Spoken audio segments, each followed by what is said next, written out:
It's time for bookkeeping, beer, and BS.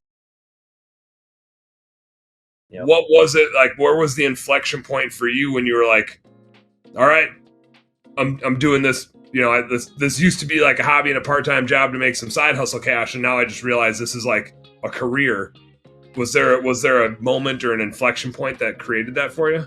Yeah, for me, it was just I wanted it so bad to be my own boss. Like I just Yeah. wanted to be able to have.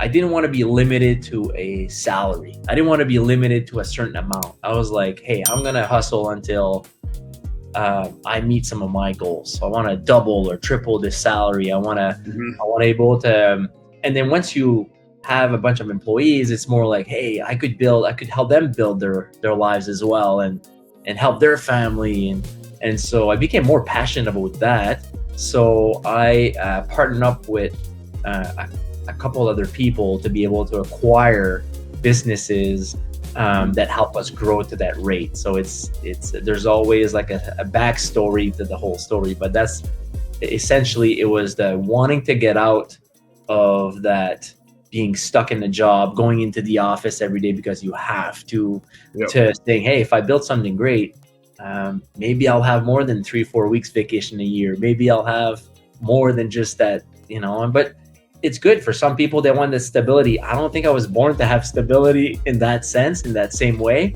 Yeah. So that's where the entrepreneurial side comes out, and that's what feeds me, and that's what kind of inspired me to want to do the same for other people. And then as it grew, I learned a lot. Obviously, Dan, you know it too. I had to learn from so many mistakes, and then something like the economy that's not always predictable. You don't know how hard it's going to hit you. I feel like we're living that right now. Like, how bad is this recession going to be? It's coming. Yeah, it's here. But is it going to be like a low floor, or is it just like, is the floor going to drop out and we're all going to be scrambling looking for a way out? Who knows? Yeah, and we're all trying to get answers. Talk to economists, listen to people who have kind of been there before. Their predictions have been kind of accurate. So I'm doing the same right now, and I think nobody knows for sure. But one thing's for sure is we're all going to have to adapt somehow, either on the personal side, on the business side, and we've sat down and talked about all kinds of stuff. And one of the things that we can't if there's one big lesson that I've learned, is that you can't just sit back and hope for the best. Like, that's never the plan for business owners. Yep. We're usually pretty good. We're usually pretty good about not waiting around. I'd say usually our flaw is more the other way, that we like force the issue a little too much for a lot of us. Yeah, exactly. So we did that for many years, and I finally transitioned as things got a little bit easier because we had more systems in place. I think naturally people ask you to go speak about it or to show what you're doing, which I did.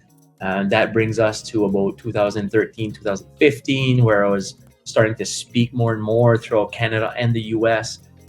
And then it really became like a full-time job, just speaking.